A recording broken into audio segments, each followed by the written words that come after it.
अगर इतिहास की तस्वीर थोड़ी बदल जाती तो शायद आज हमारा भारत भी बिल्कुल अलग होता।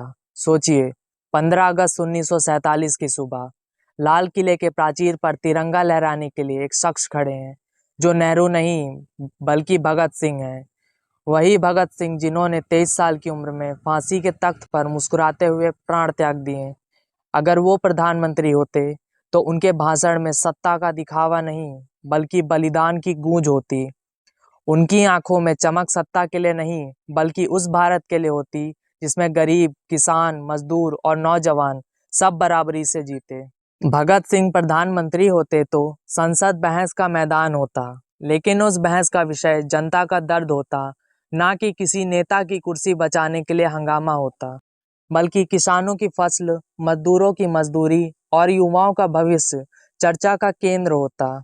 शिक्षा उनके लिए सबसे बड़ा हथियार था। सोचिए, जब उनसे उनकी आखिरी इच्छा पूछी गई तो उन्होंने कहा, 2 मिनट जेलर साहब, लेनिन के बारे में पढ़ रहा हूँ। एक क्रांतिकारी दूसरे क्रांतिकारी से मिल रहा है। सोचिए, मौत सामने खड़ी थी लेकिन उनका मन किताबों में बसा था। अगर ऐसे व्यक्ति प्रधानमंत्री होते तो हर बच्चा किताबों से दोस्ती करता। स्कूल और कॉलेज सिर्फ नौकरी दिलाने की फैक्ट्री नहीं बल्कि विचारों और सपनों को पंख देने वाले केंद्र होते। हर युवा सोचने की ताकत लेकर निकलता, सवाल करना सीखता और बदलाव की मशाल बनता। साथ ही हम लोगों को धर्म और जाति के नाम पर बटा भारत शायद कभी देखने को न मिलता।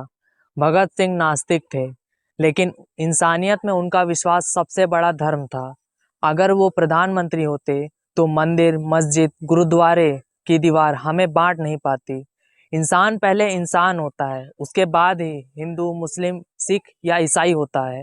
एक ऐसा भारत बनता जहां इंसानियत ही सबसे बड़ा धर्म होता। किसान और मजदूर के लिए उनके दिल में हमेशा से जगह थी।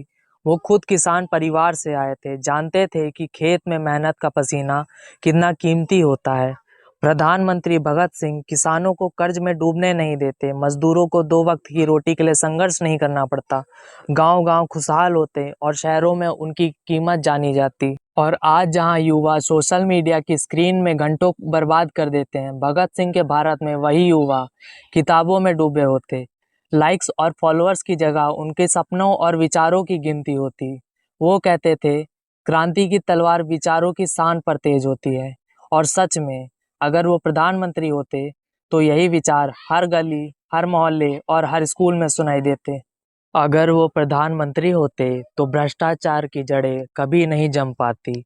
आज जो नेता जनता के पैसों पर ऐश करते हैं, तो ऐसे नेताओं की जगह जेल होती, संसद नहीं। सत्ता का मतलब सेवा होता है और शासन का मतलब जिम्मेदारी। लेकिन सच तो यह है कि उन्हें प्रधानमंत्री बनने का मौका ही नहीं मिला। अंग्रेज उनसे इतने डरे हुए थे कि उन्होंने फांसी भी तय समय से पहले दे दी। यहाँ तक कि उनके शव को परिवार को भी नहीं सौंपा गया। गुपचुप तरीके से उन्हें जला दिया गया। सोचिए, ऐसा डर किस नेता ने कभी दुश्मनों में पैदा किया है। आज हम आजाद हैं, लेकिन क्या सच में उस आजादी का इस्तेमाल वैसे कर रहे हैं जैसे भगत सिंह ने सोचा था। वो आखिरी पल तक किताबें पढ़ना चाहते थे और आज की पीढ़ी घंटों सोशल मीडिया में उलझकर वक्त गंवा देती है। अगर वो प्रधानमंत्री होते तो शायद वो हमें यही सिखाते कि असली ताकत किताबों और विचारों में है, ना कि लाइक्स और शेयरों में। दोस्तों, अगर भगत सिंह प्रधानमंत्री होते तो भारत सिर्फ भूगोल का सबसे बड़ा लोकतंत्र नहीं बल्कि विचारों और इंसानियत का सबसे उज्जवल उदाहरण होता। आज़ादी का मतलब सिर्फ अंग्रेजों से मुक्ति ही नहीं थी, बल्कि हर तरह की गुलामी से आज़ादी होती। और शायद आज जब हम लाल किले पर लहराता हुआ तिरंगा देखते तो गर्व के साथ कहते कि यह वही भारत है जिसका सपना भगत सिंह ने देखा था। तो ऐसा होता हमारे महान क्रांतिकारी भगत सिंह के सपनों का भारत। यदि आज के युवा चाहे तो इसे सच कर सकते हैं, क्योंकि युवा ही देश की दिशा और दशा निर्धारित करते हैं।